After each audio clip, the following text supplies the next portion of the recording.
Assalamualaikum warahmatullahi wabarakatuh. Sholih-sholihah level 5. Apa kabar kalian hari ini? Semoga senantiasa sehat selalu ya. Bertemu kembali dengan Ustazah Mia dalam pelajaran Bahasa Indonesia. Kali ini kita akan belajar atau mereview kembali tema 3 dan tema 4, yaitu tentang iklan dan pantun. Sudah siap ya? Baca bismillah terlebih dahulu.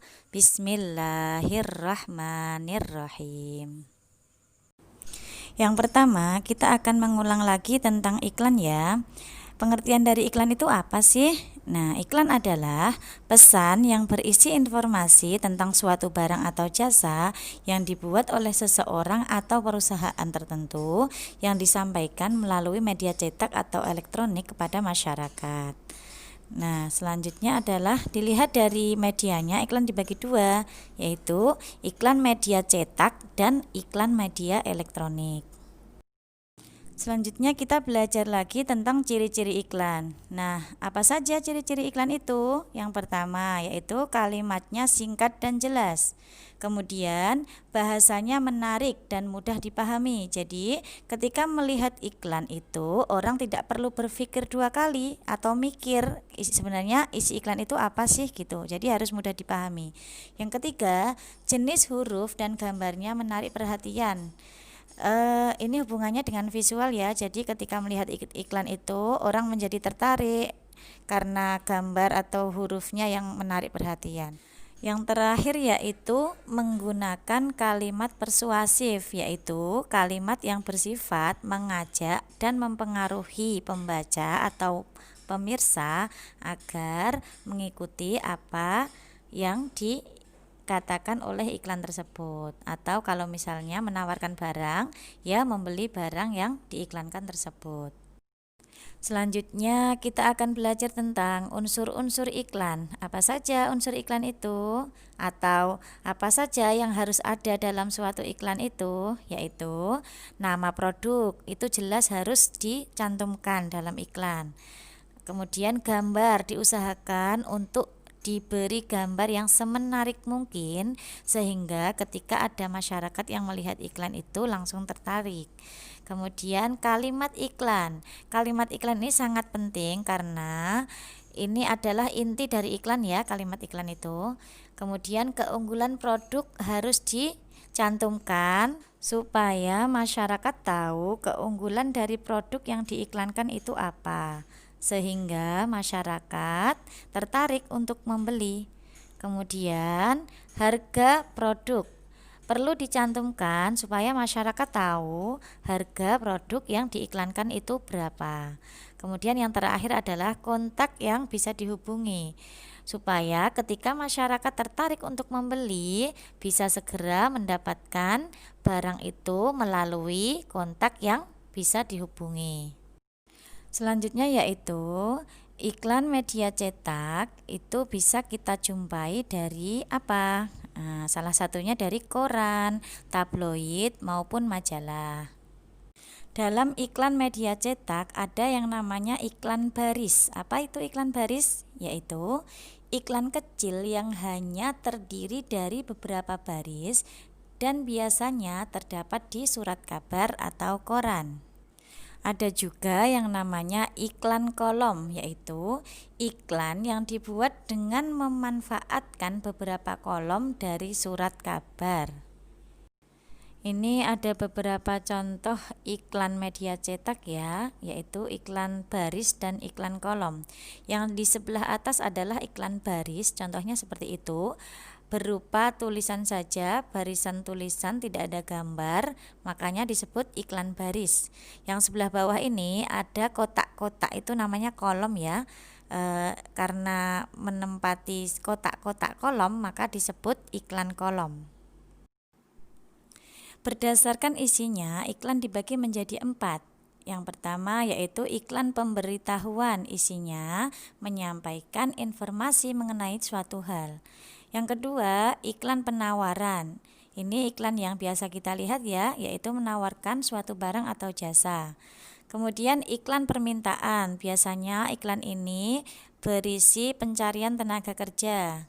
Yang terakhir yaitu iklan layanan masyarakat, isinya memberikan informasi atau mengajak masyarakat untuk melakukan kegiatan atau program pemerintah secara bersama-sama. Berikut ini ada beberapa contoh iklan berdasarkan isinya ya. Yang pertama yaitu iklan permintaan. Di sini ada permintaan untuk tenaga kerja marketing atau sales lokal. Yang selanjutnya adalah iklan layanan masyarakat yang isinya mau jadi apa saja yang penting sekolah dulu. Nah, itu adalah iklan layanan masyarakat. Selanjutnya adalah iklan pemberitahuan. Ini tentang reuni akbar. Contohnya di SMA Negeri Ciamis ya ini ya. Kemudian yang terakhir iklan penawaran tentang rumah cuci atau laundry yang biasa kita sebut laundry ya.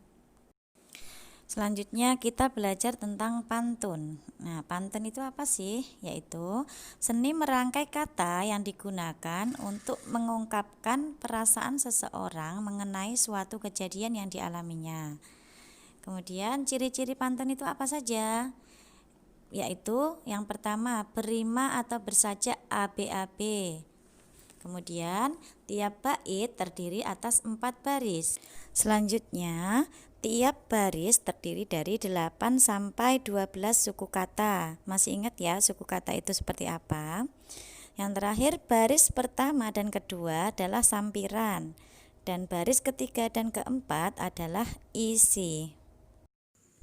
Selanjutnya adalah jenis-jenis pantun berdasarkan siklus kehidupan.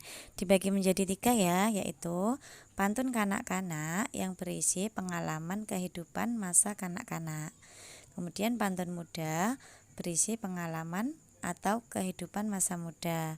Yang selanjutnya pantun tua berisi nasihat atau pesan dari orang tua kepada anaknya.